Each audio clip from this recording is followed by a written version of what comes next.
Okay. Hi, everybody. I'm just going to jam a little bit, and I want you to jam too. No, it's not even going to be a jam. I had a song that I wrote quite a while ago, before Jay was born. I just kind of, I just like it. It's really easy and basic and simple because that's all I know how to do. So, if anybody wants to give me some guitar lessons, you can. Okay.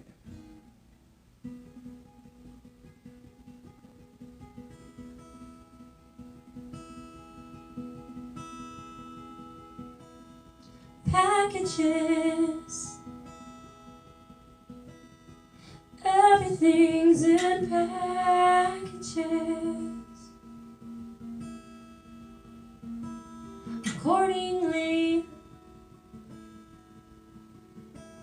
to corporate design.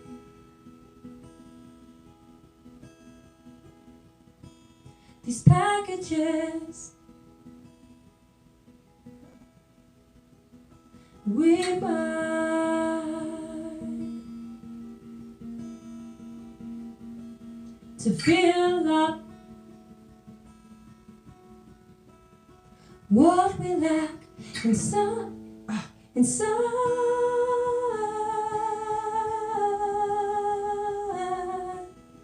Take off those clothes,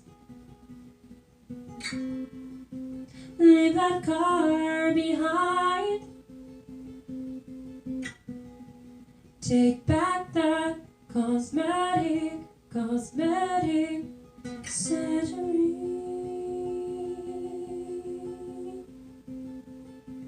And who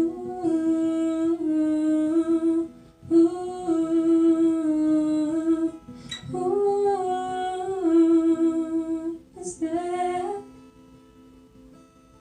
Open your minds to the grand solution. The power is here, the power is there. Open your minds to the grand solution. The power is here, the power is there. Find your place inside your skin. Let your happiness begin. Find your place inside your skin.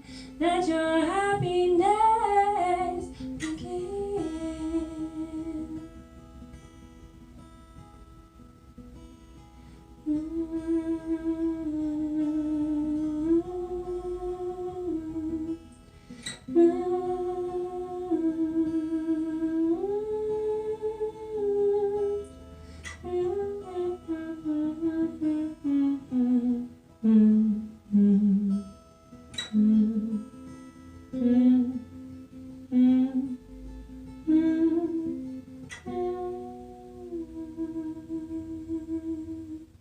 Alright, so I wrote that quite a while ago, and I just think it applies to everything. We don't have to alter ourselves, we don't have to change anything. We have plenty of things to change and fix outside of us, and there's absolutely nothing wrong with who we are. And I want to go a little further on that. Let me adjust this. Okay.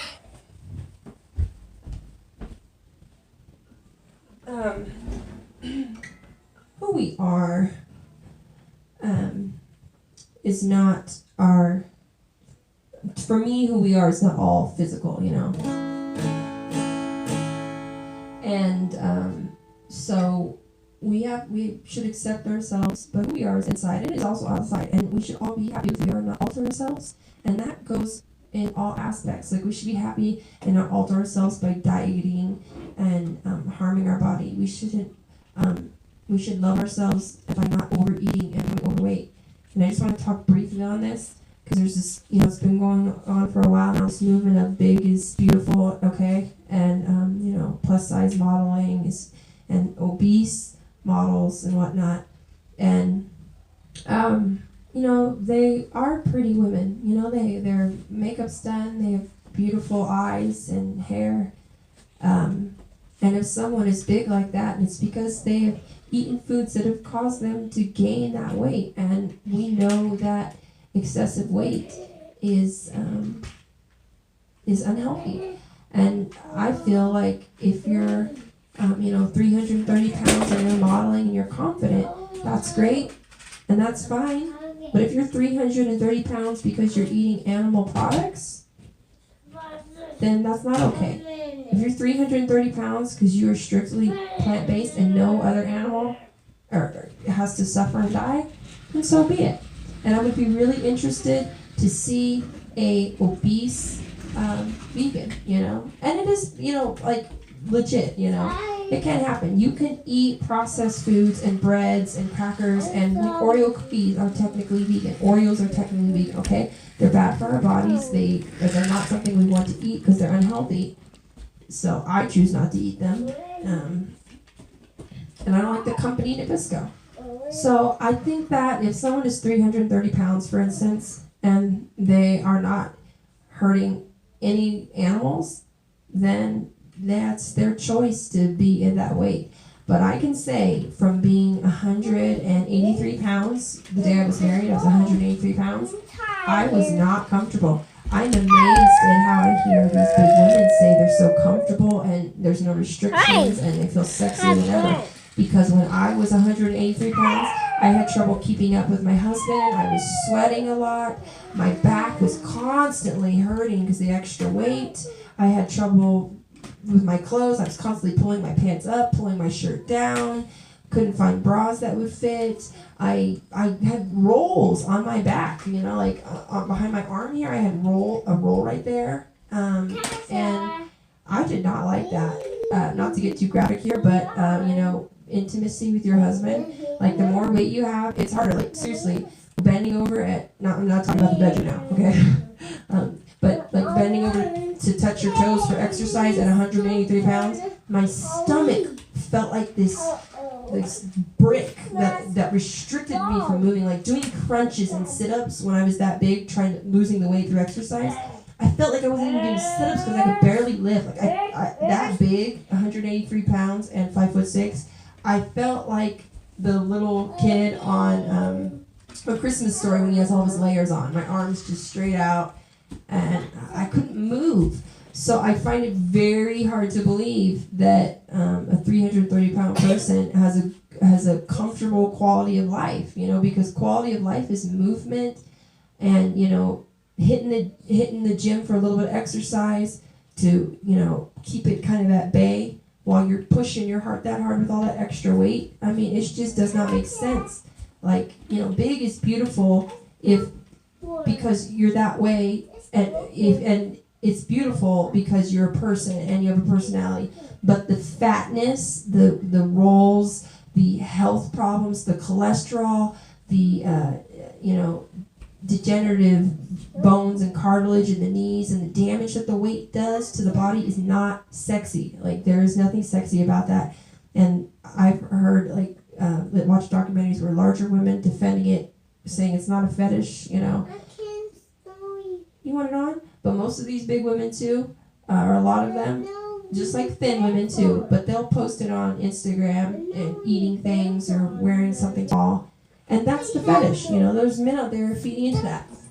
And so my opinion is, if you're big, then you can be a beautiful person inside, but having excess fat all over your body is not beautiful because it reflects poor health and pain. Like, there is no way to be healthy when you're overweight. There's no way to be healthy when you're underweight. There's no way to be healthy if you're not eating plant-based. I like to call it vegan because I go out vegan lifestyle as far as I can, as much as I can, with every aspect of my life. And all it does is save money and makes me mindful. It teaches me patience. I was getting really impatient with Lauren earlier, and reflecting back on this, I can calm down. I don't have to be so angry. There's a lot to be grateful for. I kind of went all around with that, but that song just brings up a lot for me. And for some reason, I just wanted to reach out and talk on this. Big is beautiful. Big women and men can be beautiful people, but obesity and overweight is not beautiful. And you are talking to someone who has been on that side of the spectrum. Now, granted, I didn't necessarily have the stomach hanging down to my knees and massive excess obesity, but I was overweight. I'm supposed to be at 149, my max weight for a healthy BMI, and I have to weigh in today. Last I weighed in, I was 150.2. I'm not freaking out over that. There's no reason to freak out, but it's something to work towards, because as I'm getting older, I want to be in the best shape I can, because when we get older, that's when when life slows down a little, some people do put on a little more weight. Other people don't. Other people stay healthy and keep moving, and are able to keep that tone their whole life. So everyone's different. There's no right or wrong way unless you're going to one far extreme or the other. And it's just, I don't think that we need to be focusing on how we're going to make bigger clothes, how are we going to do this and that. I think we need to be focusing on how are we going to reduce, how are we going to incorporate nutrition. It's very disturbing. Obese people or fat people, I was fat, I'm speaking from experience, obese and fat people are that way because of the food they choose to eat. And in most cases, it's the cheese, it's the dairy milks, it's the ice creams, it's the burgers, the chicken sandwiches, the bacon. It is the animal products that they're eating. And it's disgusting to me when we eat dead animals to the point, and dairy products, dairy cows are slaughtered. It's disgusting to me that we eat these animals that are going to slaughter to be obese, when there are children starving every day. 20,000 children every day are starving. That really upsets me and makes me disgusted. And so if you're someone that's bigger, that happens to be watching this, and you know someone that's bigger, maybe you could share this with them. It is all love. I grew up with an obese mother as well. She tried almost everything possible. And the one thing she didn't change was her eating patterns. Like she would get the veggies and everything, but we always had cheese, we always had dairy, and then on the side there was fast food. There was never a point when it was full nutrition to the max. And she ended up having the gastro bypass. And at the time when she had that gastro bypass, it was still very new, and they actually ended up taking out more than they needed. Something happened with her procedure where it was not right. No matter what, when you have gastro bypass, you will have to take a supplement because of the amount of intestines that they remove, and the stomach that they remove, I think, but mainly the intestines.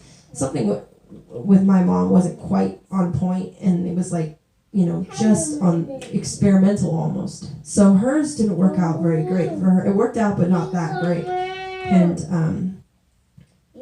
she still kept with this, it didn't change her eating habits. And then it got worse later in life when she got a new caregiver because her health began to deteriorate. And that caregiver, appointed by the state, didn't cook.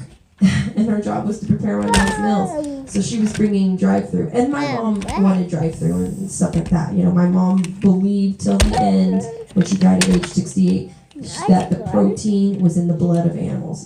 But you know what? Her grandfather they were cattle ranchers, so there you have it. And that was the generation that she came out of. And look, here we are now. So just with her diet and everything, it took her out really early, and she was big on pharmaceuticals.